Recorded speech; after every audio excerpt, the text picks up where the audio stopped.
বিয়ের আগে প্রেম জমে, বিয়ের পর প্রেম কমে, এটি নিয়ে বিতর্ক হতেই পারে না। এটি তো দিনের আলোর মতো সত্যি। কারণ প্রেম হয় প্রেমিকার সাথে, বউয়ের সাথে হয় সংসার। প্রেমিকাকে আদর করে বউ বলে ডাকা যায়, তাকে লোকের কাছে বউ বলে পরিচয় করিয়ে দেওয়া যায়। কিন্তু কখনো বউকে কি শুধুমাত্র প্রেমিকা বলে লোকের কাছে পরিচয় করে দেওয়া সম্ভব? সাহস আছে আপনাদের?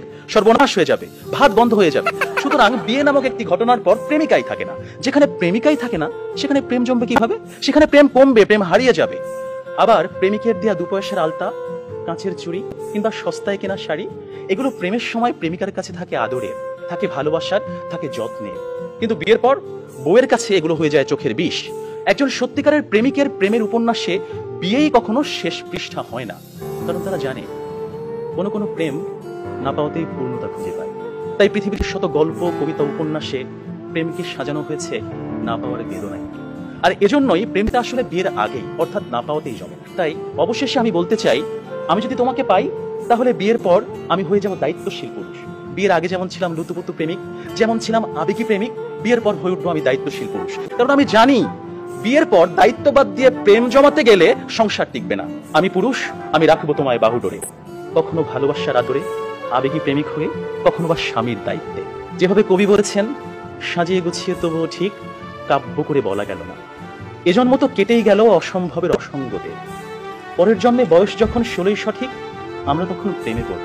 একজন প্রেমিকের থাকে দেখা না পাওয়ার কষ্ট, থাকে হৃদয়ের উত্তাল আবেগ। তাই বৃষ্টি কিংবা জ্যোৎস্নার রাতে যখন প্রেমিকার মন ভালো নেই কিংবা যখন কিচ্ছু ভাল লাগে না, তখন প্রেমিকের থাকে নানা আয়োজন। মেসেঞ্জার কিংবা হোয়াটসঅ্যাপের ভিডিও কল থাকে উত্তাল।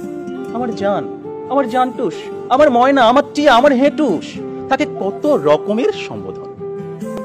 রাত গভীর হয়, ওরা জেগে থাকে। শহর ঘুমিয়ে যায়, ওরা ঘুমায় না। ওদের কণ্ঠে থাকে গান, বুকে থাকে ছন্দ। কমলাবরণ মুক্তি তোমার, চাঁদের মতন হাসি, সত্যি করে বলছি আমি তোমায় ভালোবাসি। পান্তা ভাতে কাঁচামরিচ, গরম ভাতে ঘি, তোমার সাথে প্রেম করিতে আমার লজ্জা কি। অথচ বিয়ের পর হাজারো হিসেবের ভিড়ে পদ্য, কবিতা, ছন্দ সব যায় উড়ে। আপনারাই বলুন, এইভাবে কি কখনো প্রেম জমে? বিয়ে নামক একটা ঠুনকো শব্দ কখনোই কিন্তু প্রেমের বিশালতায় বাধা হতে পারে না। বরং প্রেম হচ্ছে সেই অস্তিত্ব যেখানে প্রেমিক মন জানে জন্ম জন্মান্তরে তুমি আমার। তোমার সাথে আমার বিয়ে হোক আর না হোক, তুমি আমারই ছিলে, আমারই থাকবে। হুমায়ুন আহমেদ বলেছেন, যে প্রেম যত গোপন সেই প্রেম তত গভীর।